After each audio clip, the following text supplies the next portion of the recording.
Hello and welcome to the Robbies Podcast, your destination for in-depth discussion and analysis of the Premier League. I'm Robbie Mustoe. He's not Robbie Earle, but special guest host Danny Higginbotham, who joins the show. Here are today's topics. Liverpool failed to hold off Arsenal in a 2-2 draw, but the focus remained on Trent Alexander-Arnold after getting booed by the Anfield crowd while subbing on in the second half. It's all unravelling for Nottingham Forest as their owner, Evangelos Marinakis, storms onto the pitch following a 2-2 draw at home to relegated Leicester City. And Nicholas Jackson's red card undermines Chelsea's chase for a Champions League position in a crucial 2-0 loss to Newcastle. That's what we've got coming up in today's episode. Danny, my friend, thanks so much for popping into the show. Let's start. We'll get to the top five, but let's start with the big game at Anfield. The champions are Liverpool. Took on Arsenal. 2-2 was the scoreline. A funny kind of game. Strong lineups from both of these sides. Liverpool stronger than last time out when they lost to Chelsea. Arsenal on the back of the disappointment, of course, with PSG. Strong team. The strongest they could do. There was no Declan Rice, but still a very strong lineup. And a brilliant start from Liverpool. They kind of faded out. Arsenal then reacted as Liverpool faded out. It was kind of like, if we, Liverpool had a rally up at the beginning, and Arsenal have we really got to track these runners and match the physicality? So then Liverpool go ahead, and then they're like, do we really want to defend or hold off Arsenal, who felt bad about the first half? So an odd sort of game. Am I reading it wrongly? How did you read this game? No, I think you've said it well. It was a game of two halves, wasn't it? You had a Liverpool team that started really well. They had the fans behind them, obviously Premier League champions and worthy winners good as well. Atmosphere again, great atmosphere again. Yeah, it's brilliant. So when you've got that automatically is going to give the players a boost as well. From Arsenal's side of things, they've got the hangover from the PSG situation. Yeah. They went there in the second leg, gave a good account of themselves. And I think it took Arsenal half a game to get going. And it took Liverpool half a game to just go, okay, the atmosphere is now starting to go a little bit, and we just want to get this over and done with as well. So it was the perfect game of two halves, and credit to both teams, because from Liverpool's side of things, yes, they want to finish the season off well, but it's been a long season. Yeah. They've won the Premier League, and for Arsenal's side of things, it's like people were talking about them potentially winning the Premier League, potentially going all the way in the Champions League, and they haven't done that. So give them credit as well, I think, from coming from 2-0 down to level it. Did you think some of the scrutiny of Mikel Arteta, and I think he is the type, Danny, to say some silly words really sometimes after losses. He's so fired up. He's so... he's got so much pride for his job and his players and this club, and he says silly things. Where do you stand a little bit on Arsenal, Danny, as we kind of summarise them a little bit for this season? There's talk about, he's 5 years without a trophy. How long can he go? Is the club moving backwards? My side of it is a little bit more like, hang on a minute. They've just got to the semi-final of the Champions League. They've given PSG a very, very good game, very tight. The team that beat Liverpool and probably favourites to win it. They've had some injuries to the key players for long periods. They're second in the league table. They reached the semi-final of the League Cup. Is this okay, or is this another disappointment that people are starting to poke at the manager a little bit? I think obviously the pressure will mount on Arteta. I think we've seen with his Arsenal team the way that he's bringing the younger players on the mature side of it, the way that players are improving. Yeah. But I think you have to give it context. This season you have to give it context, and I think at the start of the season, I certainly didn't expect Liverpool to win the Premier League. I thought that Manchester City would be the team to potentially go again. And also you've got Arsenal in there. And the problem that you now have is that Liverpool get a new manager, and people can argue and say, you know what, they've been okay with injuries and what have you, they've dealt with that. They only made one signing in the summer, and he hasn't played much. It's a manager who, it's a manager who comes into the club. His first year in the Premier League and wins the Premier League. So that in itself, I think, puts pressure on Arteta. And if you're a top club, which Arsenal are, there's no question about it. When you're a top club, you're judged on the trophies that you're going to win. But aren't you judged on development, Danny, and progression? The players that come to the youth academy is outstanding, and you're building towards something.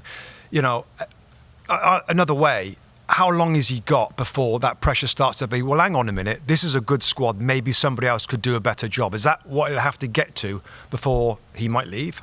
Yeah, I think so. The problem that you're going to have is like how long do they continue to be the bridesmaid? Because the problem that they're having is that they're the bridesmaid to Manchester City. Now it's to Liverpool. Next year, we know that City are going to go again.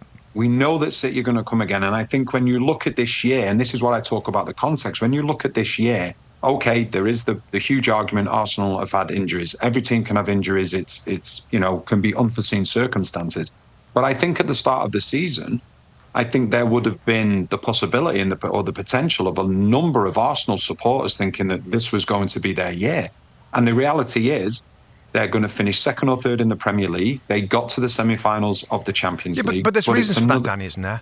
Just quickly, before we move on a little bit, I mean, when you lose your best player for 3 months, it's like Mo Salah being out for 3 months. The 3 months that Bukayo Saka was out, Mo Salah scored 11 goals. Like, if you lose your key player, and recently Kai Havertz, like top goal scorer from last year.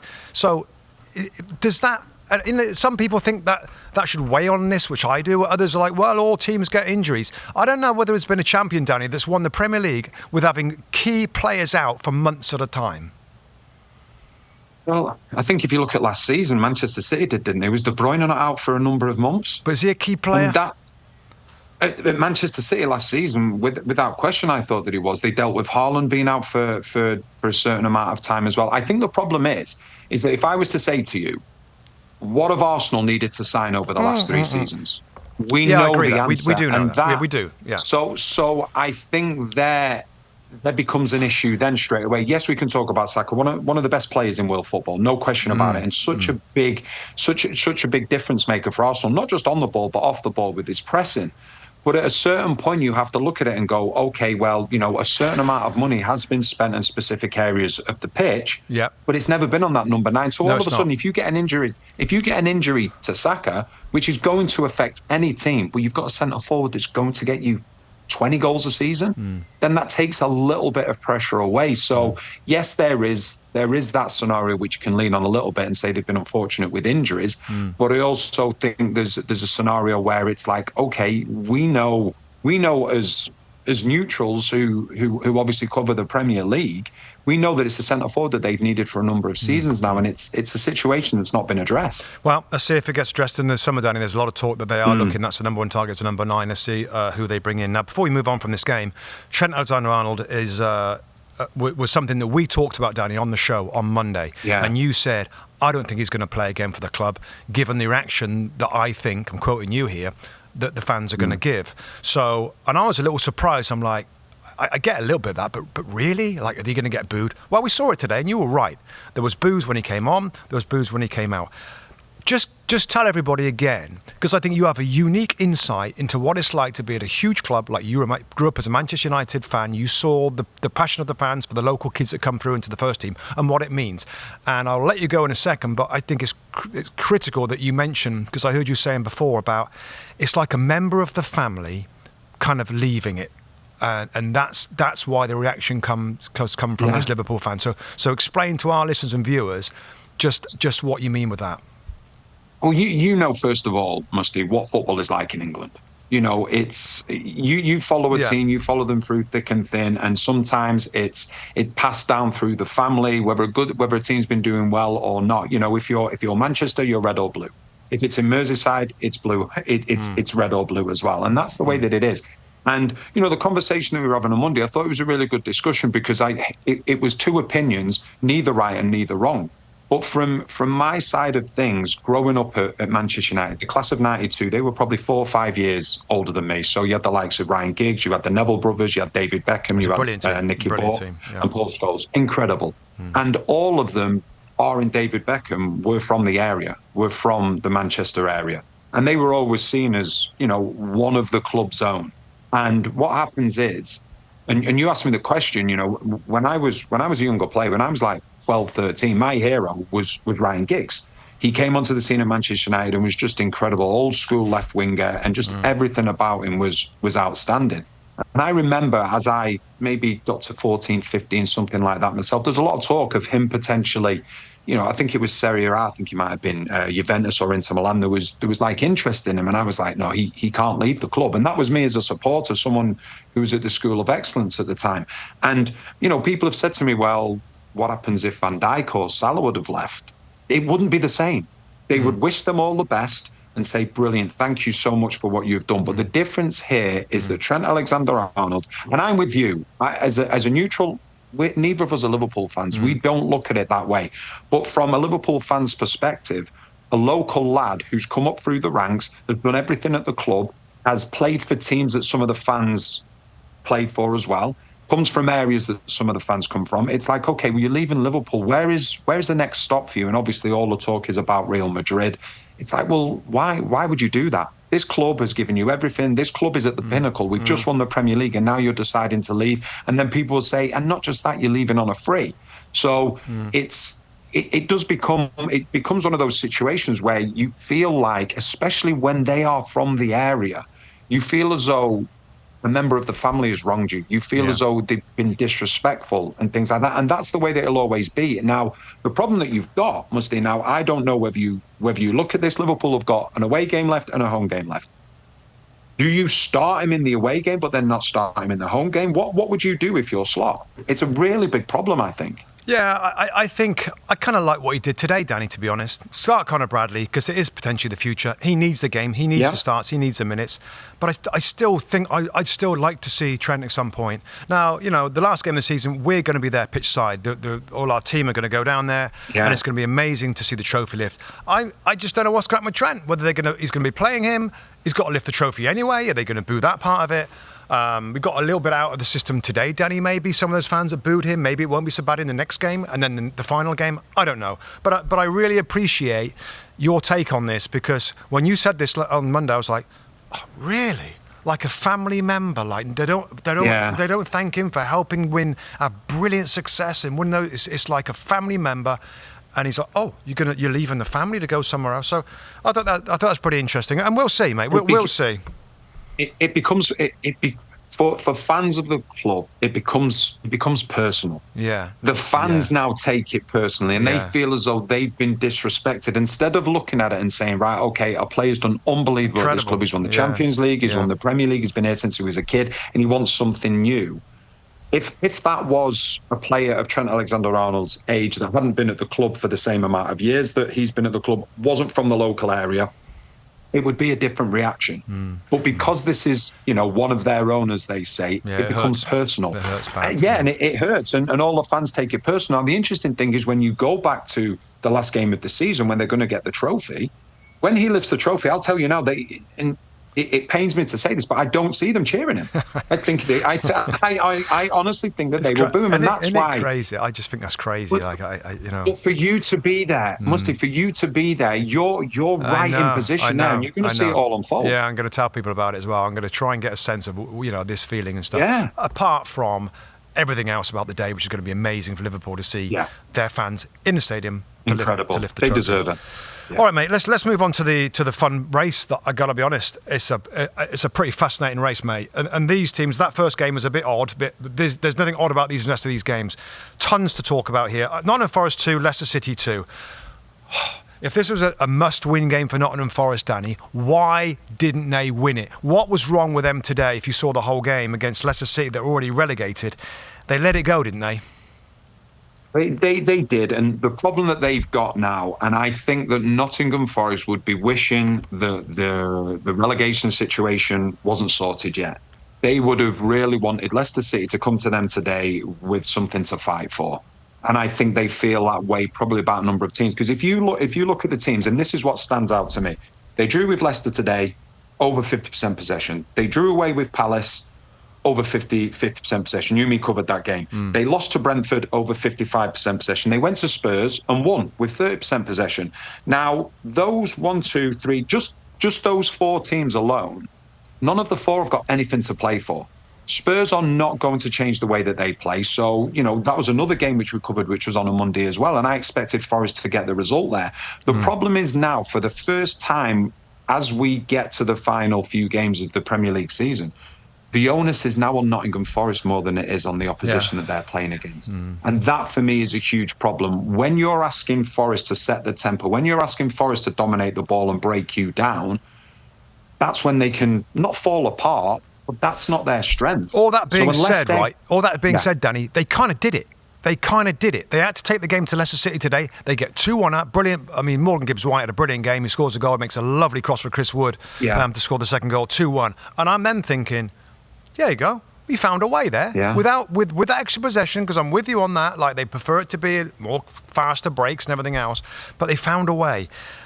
Murillo is such a good player, Danny. I just don't know. I think it was Morata that got beat by Facundo Buonanotte at the end there for that goal. Wow, I don't think Murillo gets beat like that. That's a big loss to me. Is there any regret from the manager in terms of what he did in this game, Danny? Should he have managed any differently? We'll get to the big incident at the end, of course, with our knee that rushed into the post. Anything before we get to that? Anything that Nuno did that he shouldn't have done? I mean, it seemed like it was going to plan. Yeah, I don't think so. I think for so long the situation that they found themselves in was sort of a dream, and they were just carrying on regardless. And then the minute that it started to become more of a reality, and it would be, I can't believe I'm saying this, but it would be seen as a letdown for Nottingham Forest not to make the Champions League. But that's what happens with expectations. Yeah. So the expectation levels were probably, I would imagine there was a few people out there that said that Forest, they've got to be careful because they could get relegated this season. Oh, absolutely. But I think what happened for so long is that everybody was saying, they're going to fall back. They're going to fall back. They're going to fall back. Then all of a sudden, people started talking and they were saying... This is all Robbie O, by the way. Robbie O said all these things. He said they're going to get relegated. He said they're going to do it. I said, no, they're not going to do it. And he kept saying, they're going to do it, aren't they? And I finally said one time, you know what? I think they're going to do it. And now I don't think they are going to do it. So we've seen all kind of emotions from Nottingham Forest. But we saw some emotion at the end, Danny. And I want to just explain what led to this. So Taiwan Awoniyi came on as a striker, came off the bench on. He's desperately trying to get to a ball towards the end of the game, and he just he's sprinting to the goal. He slides in for a ball. He gets contact, but the ball goes wide, and he hammers into the post, right? I'm like, wow, that's one of the worst collisions we've seen in terms of a player going to a post. Anyway, he's off the field getting treatment. This is late into the game. There's one substitute window left to use for Nottingham Forest. They're about to bring on a player. It was Minguez, I think it was. Yeah, Jota Silva. Jota Silva. And Nuno's looking over to the physio and saying, "Is he all right? How is he?" Whilst he's just getting to his feet. It's all done in a rush. It's all done in a panic. The physio, 2 thumbs up, he's going to be okay. So Nuno makes a substitution. That's the last chance to make a sub. Jota Silva goes on. Awoniyi comes onto the pitch. But after a few minutes, he's not good. He's not good. He can't run around, and it's like playing with a man down. So this is the last 10 minutes, I believe. At the end of the game, 2-2, big disappointment. Evangelos Marinakis, the flamboyant, emotional, passionate owner of this club, owns Olympiakos as well over in Greece, steams down onto the pitch, and it looks like he's heading over to Awoniyi on the floor getting treatment from the physios. Was it the physio's error to say that he could come back on again when he wasn't really ready? But Nuno Espirito Santo, Danny, kind of interrupted him a little bit or stopped him. There's an ugly kind of exchange of words. Have you ever seen anything like it, first off, before what you thought of it? I'm trying to think of an owner of a Premier League club or any Football League club coming onto the field of play in the middle of it and remonstrating with his head coach or manager in a game like that. Have you ever seen that happen in English football before? No. Which is amazing, really. We go back a long way. Yeah. What do you think of it? We know... Well, we know Marinakis, we know that he wears his heart on his sleeve, and that, he's always, you can always see him in the crowd, and he's always very, very animated. Yeah. So no, I haven't. But I very rarely do, but I have to give you some credit as well, because I was watching a post-match chat between yourself and Tim, and the fact that you were saying, you were looking at the physio, and you don't want to blame anybody in this situation. Really. But Nuno can only go off what he's hearing from the physios. Yeah. And there was a perfect scenario where Nuno's looking and saying, right, okay, what's going on? And then you see the physio put both his thumbs up. Now, then he comes back onto the pitch and realises he can't go on. And then you hear the post-game interview from Nuno, and he's like, we believe we could win it. We were going with 2 up front. And then all of a sudden, you lose a man. But Yeah, it's what do you think? Because obviously we listened to the post match interview with Nuno, and he was okay with it. But how do you feel as though he could be thinking inside? Is he being undermined there? I don't think he's being undermined. I think you've got to be careful for us or for anybody to jump on that as that's unacceptable. He's hammering the manager, which would be unacceptable. But you've got to be careful, Danny, because there's a bit of nuance there. I'm not sure he was hammering the manager, but he was upset with a decision that was made that affected the last 10 minutes. And it was like, and then the manager stopped him. And it's just a bad look. I think we can agree on that. It's a bad look when the owner is there remonstrating. But I don't think it was a direct, what are you doing, Nuno Espirito Santo? I don't mean like that, mostly. One of the things I would say is that the clubs that I've played for, and yourself as well, Middlesbrough, I think being one of them, you have great owners of clubs. Yeah. And they'll come in and they'll come and say hello, they'll come around the training ground, they'll ask how you are and things like that. But on a match day, the football pitch is where the football side happens. Yeah. Okay? And the other side is where the other side happens. And that's where I think that's what I mean about, I don't mean undermining Nuno as in terms of, what's he said to him? I mean undermining is in terms of, come on, the pitch is for the players and for the manager. Right. At the end of the season, if you're having a walk around, you do the lap of honour, that might be the time. But I just think it's just not a good look. So, like I say, I'm with you. I think what's happened is that Marinakis is probably heading over towards the physios, the player in question as well. And I think he was still down. Yeah. And I think Nuno has then probably just said, okay, come on, let's go this way. I don't think there's anything between the two of them. But the undermining thing that I'm talking about is that we talk about the football pitch being for the players and being for the coaches, being for the manager. It's such a difficult one. It just doesn't look good. I think that's probably the best way Danny, to say it. Are we guilty here of trying to sanitize it all? And I say that, I know what I said about we've never seen this before, but are the Nottingham Forest fans bothered by it? Do they like an owner that's fired up, isn't engaged? Is it the end of the world that the owner of the club, the guy that spent all the money and restructured the club, comes onto the field to play? I'm just trying to be open about it, Danny, because I know that everybody's a little different. Owners are different, and we prefer what we just said. We prefer that to be the status quo. But is it that big a deal? I don't know whether it is that big a deal. I think it's circumstances once again, mostly, because if this is the end of the season and Forest get to the last game of the season and they beat Chelsea and they qualify for the Champions League, then the owner comes on. It's like, okay, everybody knows why the owner's coming on the pitch now. He wants to celebrate with the coaching staff, with the players and everything like that. That's different. When it comes on in this situation, it's like, if you're a fan, obviously you're what do you think then? So you'd be a Forest fan, right? You might have an owner that turns around, goes in his box, sips a glass of champagne and says, we didn't play very well today. Or a guy that's there in his T-shirt that goes down there and he's fired up about it. Listen, I know what I kind of know what I feel. It's a bad look, but is it that bad? Nottingham Forest, who are a team which we said earlier on, I think a lot of people would have expected them to be closer to the bottom than they are to the top. So they've had an outstanding season. They have. Okay, people may look at it and say, if we only make the Europa League or whatever it may be, it's a missed opportunity. But when you have a look at the grand scheme of things, the bigger picture here, what this club is doing, what this club has done this season, the other teams that they are in amongst who are trying to get Champions League football, and all of a sudden you start to see it unravel a little bit because results haven't gone their way. No, then all of a sudden the owner comes onto the pitch. I think as a fan you're going to be like, hang on a second, what's going on here? Yeah. I think they've confirmed European football, Danny, haven't they? I think the point gets European football of some nature now for the club. Yes. So well done.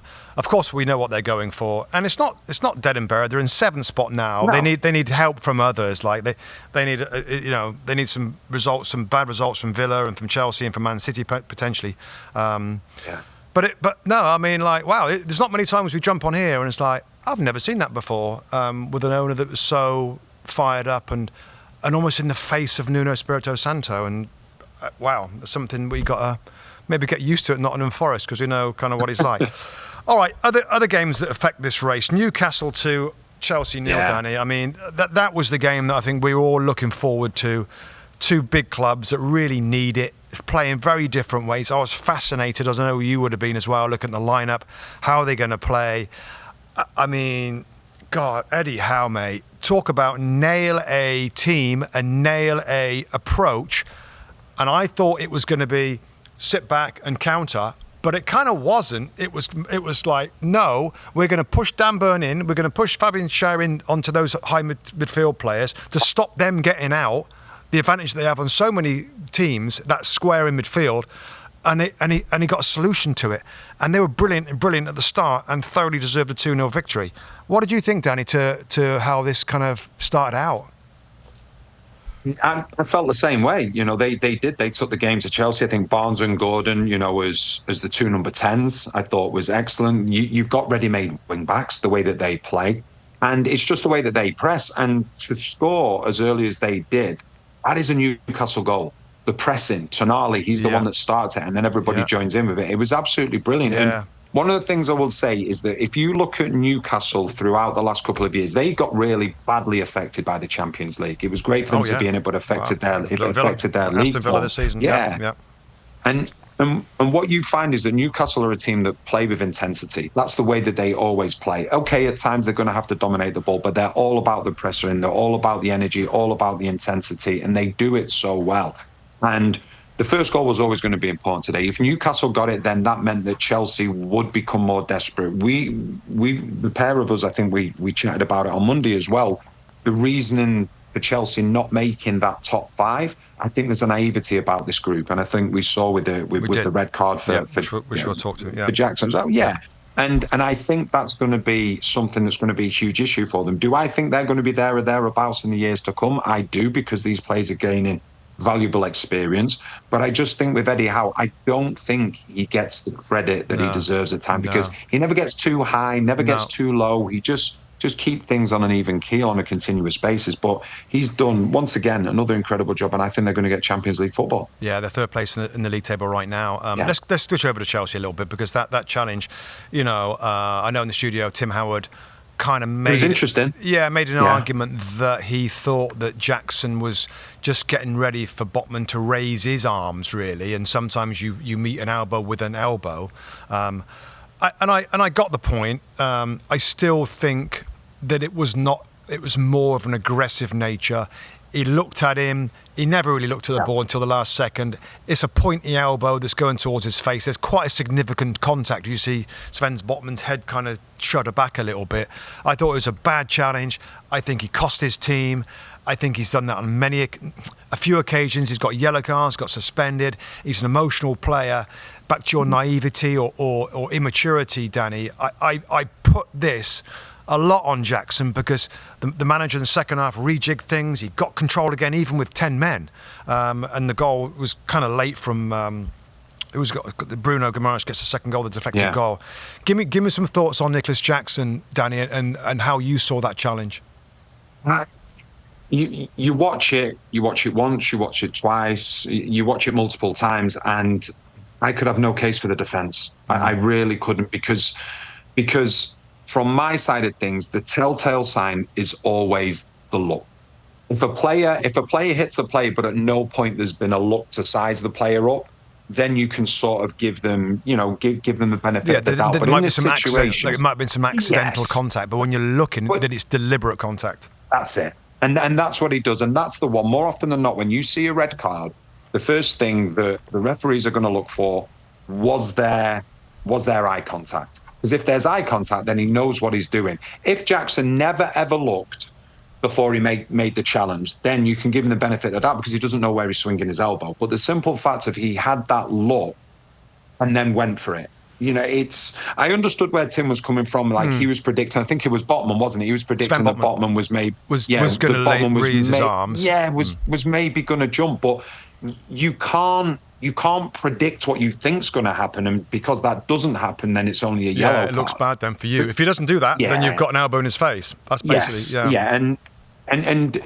like I say, in these situations, you're always looking, the aggressor, you're always looking and saying, right, okay, did he have a look at the player that he's hit?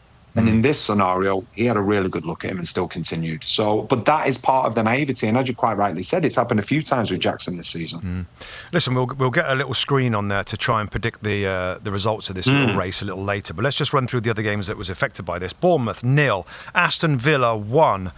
Gosh, a team that as a manager, Danny, that finds a way to win, and in a striker in Ollie Watkins that often is the difference. There was no high line, no high pressure. It was like, you know what, today, given where we're at, how we feel, how we look in training, the way that Bournemouth kind of press and throw a lot of fire at you, we're not going to do that. We're going to wait. We're going to counter-attack you. We're going to be defensively strong. And they didn't really give anything to Bournemouth, Danny. It was a brilliant defensive display from Aston Villa. Some saves by Emi Martinez that were outstanding, really, from him in the game. And a kind of very impressive 1-0 victory away from home. Yeah, it was brilliant. And this stage of the season, it's about the results more than performance. Yeah. And I think Aston Villa understood that Bournemouth are a team that, one of the best counter-attacking teams in the Premier League. They're a second ball team. They will go long early. And I just thought Aston Villa, it was a very workmanlike performance where they knew that they were going to have to defend in numbers. They were going to have to defend the second balls, and they did it really well. And Aston Villa, as much as we look at them and we look at the talent they've got in their team, I think they're at their best when they can play on the counter-attack as well. Yeah. And, they showed that against Bournemouth. And, for me, I think it's a wonderful result for them, and the magnitudes of the other fixtures over the last 2 weekends, I think just puts them in a wonderful position to get themselves into the Champions League. Other game that was affected here, Manchester City. This is the biggest surprise, maybe the biggest surprising result of the season. Southampton away from home, a team that are relegated almost. Well, this point takes them away from Derby County being the worst ever points total in the Premier League with 11. They've got 12 now. Wow, I didn't see this coming, mate. What's going on with Man City? What is going on with them at the moment? Oh, it's a weird one, because what you don't want to do, Pep Guardiola is one of the greatest ever managers, but at times you've got to look at maybe some of the decisions. We know that Doku came on at half-time, but you're playing against a Southampton team. I know. And I think he was probably surprised as much as we were that we saw a Southampton team that were able to defend, because that's been their biggest problem. But shouldn't he have expected that, Danny? Shouldn't he have expected them to park the bus in front of the goal? It's Man City. You're going to have the ball. We're going to defend. And he didn't play his wingers. He didn't play Ahmad Mamouche. That's the thing. Yeah. That for me is the thing. Maybe he did think that Southampton, they're just going to carry on regardless, because that's what they've done the majority of the season. But what you found was a Southampton team that defended deep and defended narrow. But Manchester City, their key plays, in particular in that first half, their key plays, you could throw a blanket over them. Yeah. The likes of, I think it was Foden, De Bruyne, Haaland. Yeah, they were near. Yeah, McAtee as well. And they were so close. They were so close to each other that it made it easier for Southampton to defend. They were never stretched. Okay, you have to ride your luck. I don't care who you are. You have to ride your luck when you play against this Manchester City team. But they just couldn't find an answer. And Southampton got themselves into a situation where it's like, right, okay, we're going to dig in, and you've got to try and break us down, and whichever way we can, we're going to get a point out of it. And it was an absolutely massive point for Southampton in terms of the context. They're not going to be considered the worst team in Premier League history. Nobody wants that. But for Manchester, no. But for Manchester City, it was just. Did he have a complicated? Hey, Danny, did he? Like they've winning so many games, Man City. He made 5 changes. It's not as though they're playing European football during a week and they got to rest and rotate a little. But he made 5 changes to half the team changed and the outfield players for this game. And I just thought, you know what? Did you really need to make that many changes when you need all the chemistry and the best player? I mean, I know Erling Haaland was back, and I know you want to give him minutes for the FA Cup final next Saturday. I don't know. I just thought it was a little bit, wow. I mean, who knows how the final's going to go? They got Bournemouth at home and Fulham away, which you think are winnable games, but we all thought Southampton was winnable. Anyway, let's throw up a table, mate. Let's throw up a table and kind of make a few predictions here. I think that there you see it right there with the remaining games, and Nottingham Forest with West Ham United away. I mean, the result for Forest is still like Because if they won that one, Leicester, then they beat West Ham. Then if they beat Chelsea, they're guaranteed in. That's all changed now. Looking at all that, mate, I think we were similar because a few weeks ago we talked about it either in the studio or on this podcast with Robbie Earl, and like who were the two that's going to drop out. And I looking at the fixtures back then, probably about 4 weeks ago, Chelsea had the hardest running and Villa. So I'm still saying, even though Chelsea are in the 5th spot right now, I still think Chelsea and Forest, with a couple of games left, are going to be the ones that drop out. And I know that you kind of felt that Villa, from their position of 7th, Danny, on Monday, were going to do it. Any changes and how you think it's going to pan out? No, I think if you look at the table, so I think Arsenal stay in 2nd. I think Manchester City will be 3rd. I think Newcastle will be 4th, and I think Villa will be 5th. And I think Chelsea and Forest miss out. And I think that... Go on, sorry. No, I'm just thinking about Chelsea, right? Because we're both on the same page here. So let's cut to this. Yeah. Why do we think Chelsea... They got Man United at home. Man United are a disaster right now. And it's going to be before or after the Europa League Final. And then Nottingham Forest away. I don't know what who knows what they're going to be going for at that point. You still think Chelsea won't get the points required from those 2 games to finish in the top 5? Yeah, just because I think, and I know this sounds really bizarre, but even before today's game, when you saw the fixtures for Forest, obviously having Leicester, West Ham and Chelsea will be, it's going to sound really bizarre, but there is a method behind the madness. Chelsea will be Forest's easiest game in this running. Because Nottingham Forest will not have to have the ball. Chelsea will have to go there. Yeah, but Chelsea are going to be, and that might fire them up, mate. I mean, how's that going to be easy for Forest if Chelsea have to win that game to get in the top 5? They're going to be flat out. Because I think Forest need to play teams that are playing for something. Yeah, that's what it comes down to. And then, so the reasoning for me with Aston Villa is because they play Tottenham at home next. That's the last game before Tottenham go and play in the Europa League. Yeah, right. Right? Okay. And then they play Man United away, which is the game after the Europa League. So you're either going to get... You've seen it with Manchester United and Tottenham today. The Premier League, they're not bothered. Tottenham got beat by Palace. Manchester United got beat by West Ham. Tottenham are not going to be concerned about playing Aston Villa. But Chelsea played Man United first before the Europa, so they won't be bothered. So that's one game for Chelsea that they could potentially get a victory at home at Stamford Bridge. And then they've got the Forest game. And it still might come down to that last game, mightn't it, in terms of Chelsea and Villa? Oh, it still might. That might be the game. Do you know what? You could find yourself in a situation, Musty, where the last game, you're talking Chelsea, Villa and Forest. And I'm not saying it's going to happen, but you could have winner takes all in Forest Chelsea. Yeah, absolutely right. That'd be amazing. Oh, right. What are we doing now? Let's whip round for the just a quick word, really, on Man United against Tottenham and meeting the Europa League Final. Amazing this is, by the way, that one of these two teams is going to be in Champions League next season. On Wednesday, May the 21st, Man United lost at home to West Ham United 2-0 goals from Souček and Bowen, and Spurs lost at home. I mean, again, we ain't got to spend any time on this, Danny. We know there's a big game coming up. But when you look at the league table and you see the relegated 3 done and dusted, and then you see Tottenham and Man United, it's unbelievable. Like, to see those two teams here, we're never gonna see the likes of those two huge clubs, like the worst teams, other than the ones that got relegated, that ones that were promoted from the Championship. Just a quick line on those two teams, Danny, and going into this Europa League final. What the heck should we expect from that? It's crazy. You just mentioned the Premier League table. One of them is going to be playing Champions League football next year. And one of the teams that we've just spoken about, your likes of Chelsea, your likes of Nottingham Forest, your likes of Villa, they're going to miss out. It's madness. I tend to favour Manchester United, and the reason, this isn't biased, this is just the fact of... Yes, it is. Manchester United. No, it is and it isn't. I look at this Manchester United team, and as bad as they've been, they always seem to find a way to win a trophy. Yeah. And with Tottenham, when was their last trophy? I think a meaningful one. Was it 2008? I think it was 2008, wasn't it? When they Ramos, wasn't it? Yeah, which was the League Cup, yeah. So Mm.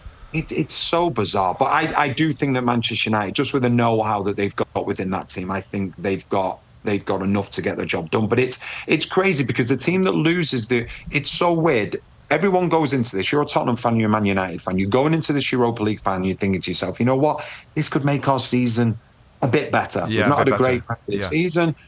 But the loser, you're looking and go, it can go from an okay season to arguably one of the worst in history for them. It's unbelievable. That's how big the game is for both of them. What one word answer? Who's better prepared for the Champions League next season, Man United or Tottenham Hotspur?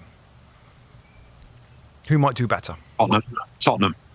Yeah, the squad's. What about you? Yeah, I agree. I think the squad is a little better. Who knows who the manager's going to be for next season if they do win it? Yeah. But there's a lot of Europa League finals that I haven't seen. I'm definitely watching this one. It's going to be an amazing watch. Okay, just run through kind of other results of the day or the weekend. Ipswich 0, Brentford 1. Kevin Schade, good player, one of those front players at Brentford, doing well again. Wolves 0, Brighton 2. These three B teams in Bournemouth, Brentford and Brighton doing so well this season. Yeah. Fulham 1, Everton 3, a real turnaround for Everton. And that kind of sums up or wraps up our Premier League weekend, mate. Thanks so much, Danny, for coming in and giving some really nice insights into a few different situations. And I'm sure you'll be on in the not too distant future. Thanks again, mate. Yes. My pleasure, mate. Next Sunday is the next episode, 18th of May, to recap the FA Cup final and all the fixtures from match week 37. Yes, match week 37, as the season rapidly comes to a close. So until then, thanks for listening and watching, and we'll see you next time. Cheers.